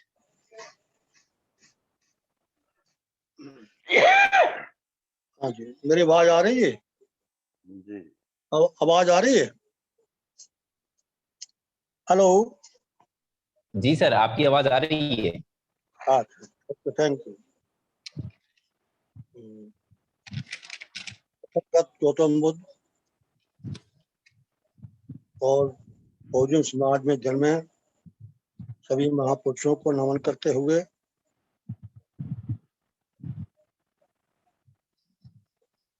माननीय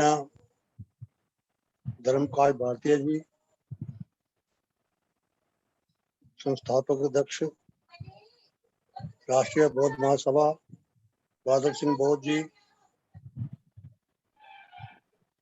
बहुजन नायक मानवर कांशीराम साहब और पार्टी अध्यक्षा कर रहे जनाब के बौद्ध साहब, बड़ी तफसील से उन्होंने अपनी बात को रखा और काफी उसमें हमें आनंद मिला, काफी कुछ सीखने को मिला। हालांकि मैंने बुद्धन धम्मा जो है 2 बार खुद मैंने पढ़ा, लेकिन बार बार जो बहुत वाचन होता है हर वेडनेसडे को, हर बार कुछ ना कुछ सीखने को बीच में मिलता है। और जो समीक्षा हो रही है इसमें भी हमें एक दूसरे से कुछ ना कुछ सीखने को मिलता है। तो मैं ये कहता हूँ, मैंने जो इसमें जो सीखा है कि जो है कुरान में ये कहते हैं हजरत मोहम्मद कि मैं खुदा का पैगंबर हूँ और आखिरी पैगंबर हूँ, मेरे बाद कोई पैगंबर भी नहीं हुआ। यानी एक आदमी के इर्द गिर्द सारे मौजूद को उन्होंने कन्फाइन करके रख दिया। अब क्रिश्चियनिटी पे आ जाए तो वो यीशु मसीह जी कहते हैं मैं खुदा का बेटा हूँ, वो उससे 10 कदम आगे चले गए। मैं खुदा का बेटा हूँ और जो मुझ पर मान लाएगा उसके सारे गुनाह माफ। अब हिंदू धर्म में आ जाइए तो भगवान कृष्ण जी कहते हैं, जिनको भगवान कृष्ण बोलते हैं कि मैं स्वयं भगवान हूँ। वो उनसे 100 स्टेप आगे चलेंगे कि मैं स्वयं भगवान हूँ, जो मुझ पर मान लाएगा वो उसके बाद सारा कल्याण हो जाएगा। लेकिन लॉर्ड बुद्धा ने जो है इन सब चीजों को खंडन किया है। उन्होंने कहा मैं केवल महामाया और शदोदन का बेटा हूँ और मैंने जो आपको जो मार्गदर्शन दिया है ये साइंटिफिक रीजन है। आप समय के मुताबिक उसमें चाहें तो तब्दीली कर सकते हैं। समय के मुताबिक जो नीड जो है, जैसे पेज नंबर 125 में जो लॉर्ड बुद्धन धम्म में लिखा है कि इन्होंने आम जो प्रचार करता है कि भाई बुद्धा जो परमो अहिंसा पर जो है ये ज्यादा जोर देते हैं, लेकिन उन्होंने उसमें बिल्कुल क्लियर किया, need to kill and will to kill. अगर एक तो नियत होती है कि किसी को जानबूझकर जो है हत्या करनी, लेकिन अगर वो गलत है, बुद्धा जी कहते हैं विल टू किल। अगर आप फौज में भर्ती हैं, डिफेंस में हैं, दुश्मन हमला करता है तो आपने दुश्मन को माफ थोड़ा करना है। उसमें हो गया विल नीड टू किल, वहां जरूरत है तो वहां पर आपको दुश्मन का खड़ा मुकाबला करना है। ये बिल्कुल नहीं है। मुझे याद है 1965 की जब वार हुई थी इंडिया पाकिस्तान की, तो हमारे जम्मू कश्मीर में सम सेक्टर पे हमला हुआ था। सब पाकिस्तान का टैंक महार रेजिमेंट को वहां पर लगाया गया और महार रेजिमेंट ने उसका मुंह तोड़ जवाब दिया और उस हमले को फेल किया।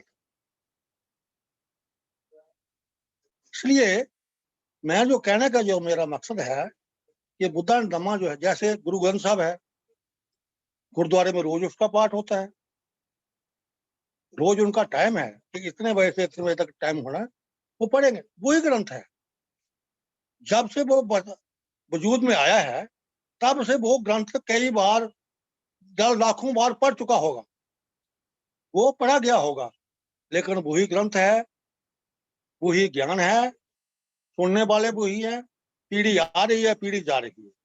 ये एक जैसे वाटर साइकिल है कि बारिश होती है, पानी नीचे आता है, दरियाओं में जमा होता है, नदी नालों में जमा होता है, तालाबों में जमा होता है, समुद्र में जमा होता है, फिर उसकी एवापोरेशन होती है, बुखारात उठते हैं, ऊपर जाते हैं, फिर बादल बनता है, फिर नीचे आता है।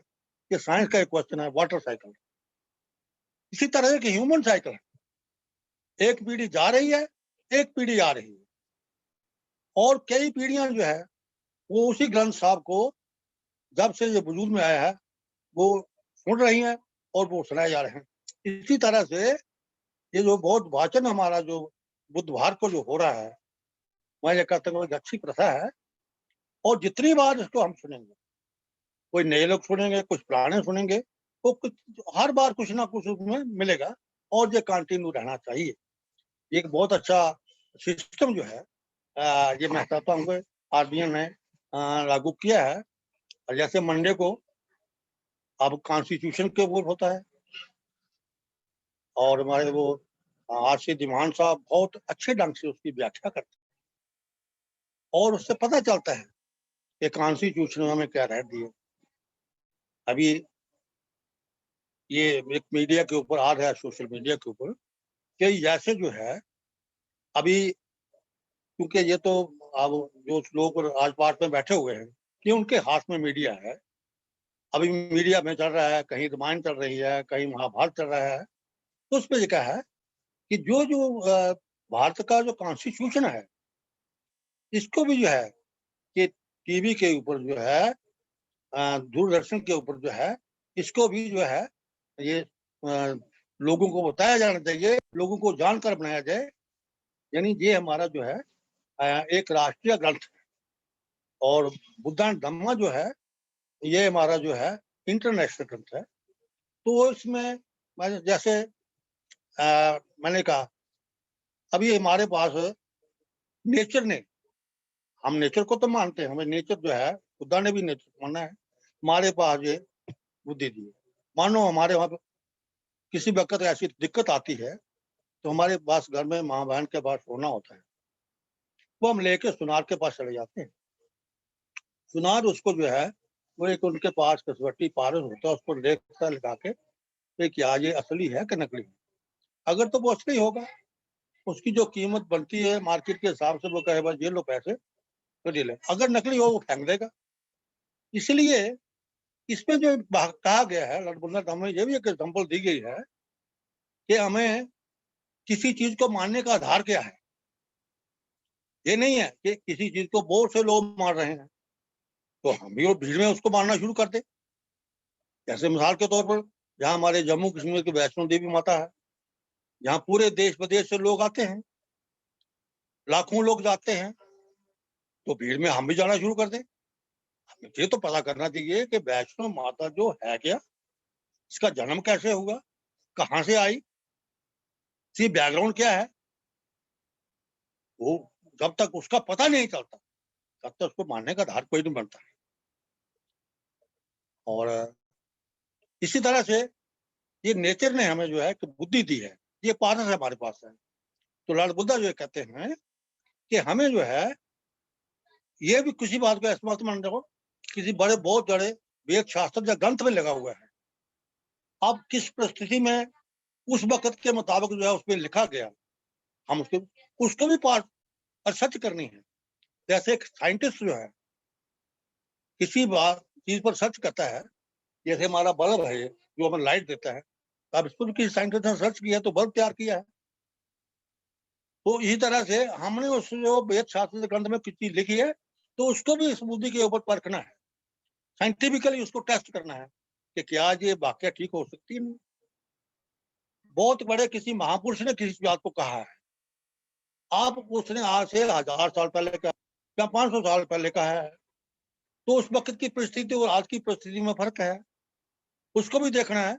इस बुद्धि के ऊपर टेस्ट करना है कि क्या ये जो है ये बात समय के मुताबिक दुरुस्त है कि नहीं है।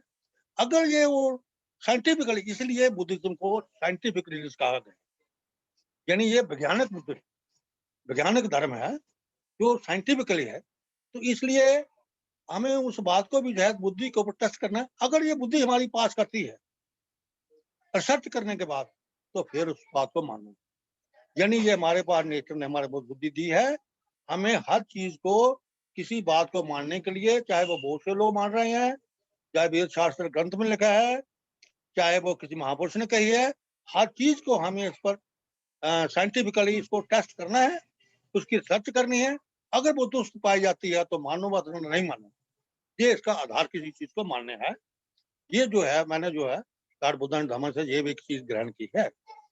तो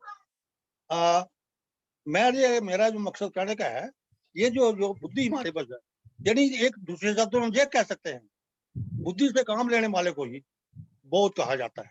जो लोग बुद्धि से काम नहीं लेते हैं वो बहुत नहीं करते। इसलिए हमारे पास हर बात को जो है इस बुद्धि से हमने जो है टेस्ट करके, इस पर रिसर्च करके हर चीज को मानने की जरूरत है। अतः आज जो हमारा बुद्धा धम्मा का जो वाचन जो हर बुधवार को है, के बोध साहब ने बड़े अच्छे शब्दों में, बाकी साथियों ने, मेरी बहनों ने भी बड़े अच्छे ढंग से अपने अपने बच्चे जो व्यक्त किए हैं, माननीय संचालक साहब ने भी साथ साथ में अपनी बात रख रहे हैं। आपने बहुत बड़े व्याख्यान से बड़े अच्छे ढंग से जो है बड़ा एक्सप्लेन किया है। मैं ये समझता हूँ सारे जो है जो उपासक उपासिकाएं जो आज के वेबिनार को अटेंड कर रहे हैं उनको वो इससे मुस्तफीद होंगे और इसका पूरा जो लाभ होगा और आपके साथियों के साथ भी इसको शेयर करेंगे। और हमें जो है दीपक से दीपक जलाते जाना है और इस बात को आगे बढ़ाते जाना है। आप दीपो दबा जो लॉर्ड बुद्धा को सिस्टम है, अपने आप को भी जागृत करना है और अपने समाज को जागृत करना है और अपने समाज को जोड़ना है। तो हमें जो है, मैं ये समझता हूँ कि इस देश में जब वो आज तक पूरी दुनिया जो है, पूरी दुनिया में जो है बौद्ध धर्म को श्रेष्ठ धर्म माना गया है। पूरी दुनिया में इसको श्रेष्ठ धर्म माना गया है। जैसे अब स्वामी विवेकानंद की हम बात करते हैं, जब जो मानिए सर से निवेदन है कि टाइम का ध्यान रखेंगे। समय हो रहा है। जी सर। तो थैंक यू। तो इसका मेरा मतलब कहना है कि हमें जो है ये जो बहुत बार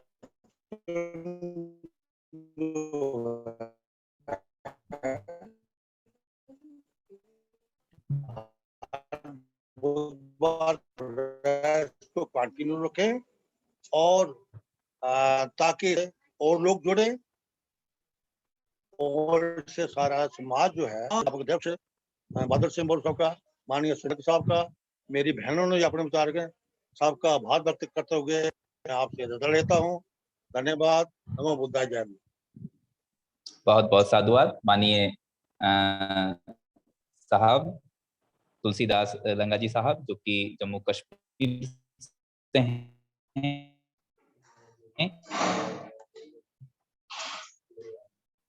माइक अनम्यूट कर लीजिए आजाद जी। उन्होंने बहुत ही अच्छे तरीके से आभार दिखाया। साथ ही साथ बहुत बहुत साधुवाद माननीय तुलसीदास लंगा जी, जो कि जम्मू कश्मीर से है। उन्होंने बहुत अच्छे तरीके से आभार व्यक्त किया। उन्होंने हजरत मोहम्मद साहब के बारे में भी बताया कि हजरत मोहम्मद साहब ने ये दावा किया कि मैं खुदा का आखिरी पैगंबर हूँ, और साथ ही साथ ईसा मसीह ने भी दावा किया कि मैं खुदा का बेटा हूँ। लेकिन हिंदू धर्म के जो भगवान यानी कि श्री कृष्ण जो हैं, उन्होंने दावा किया कि मैं स्वयं भगवान हूँ और मैं खुद आया हूँ धरती पर। तो उन्होंने इनके बारे में बताया। साथ ही साथ उन्होंने वाटर साइकिल के बारे में बताया, वुमन साइकिल के बारे में भी बताया। दीपक से दीपक जलाते जाना है, इसका भी उन्होंने एक हमें संदेश दिया। तो साथ ही साथ need to kill and will to kill के बारे में बताया कि विल टू किल हमने नहीं करना है, लेकिन नीड टू किल की यदि आवश्यकता पड़ती है तो नीड टू किल आप कर सकते हैं। इसके बारे में भी उन्होंने हमें बताया। उनका बहुत बहुत साधुवाद। अब चूंकि समय हो गया है और ज़्यादा हो गया है, डेढ़ घंटा का था लेकिन 3 मिनट ज़्यादा हो गए हैं, तो इसलिए मैं सभी से माफ़ी चाहता हूँ। आगे हम कार्यक्रम का समापन करेंगे और सभ्य सत्ता करेंगे। सभी अपने मन को शांत करेंगे, अपने दोनों हाथ जोड़ेंगे, आंखें बंद करेंगे। हम सभी सामूहिक रूप से सभ्य सत्ता करेंगे और इस कार्यक्रम को संपन्न करेंगे। सभ्य सभ्य सत्ता सत्ता सुखी सुखी हन्तु, हन्तु, सभ्य सभ्ये हन्तु हन्तु जगते जगेमिनो, सभ्ये सभ्ये भद्राणि भद्राणि पश्यन्तु पश्यन्तु, मा मा किञ्चित् किञ्चित् दुःखमागमात्। सभ्ये सभ्ये सत्ता सत्ता सुखी सुखी हन्तु, सभ्ये सभ्ये हन्तु हन्तु जगेमिनो, सभ्ये सभ्ये भद्राणि भद्राणि पश्यन्तु, मा मा किञ्चित् किञ्चित् दुःखमागमात्। दुःखमागमात्। सभ्ये सभ्ये सत्ता सत्ता सुखी सुखी हन्तु, सभ्ये सभ्ये हन्तु हन्तु जगेमिनो, सभ्ये सभ्ये भद्राणि भद्राणि पश्यन्तु, मा मा किञ्चित् किञ्चित् दुःखमागमात्। साधु साधु साधु साधु साधु। नमामि बुद्धं नमामि, नमामि धम्मं नमामि, नमामि। संघं नमामि। आज के वेबिनार का समापन सभी किया को जाता है। जय भीम, नमो बुद्धाय, उपस्थित जय सभी प्रभु। आदरणीय जनों को सादर नमो बुद्धाय। जय भीम।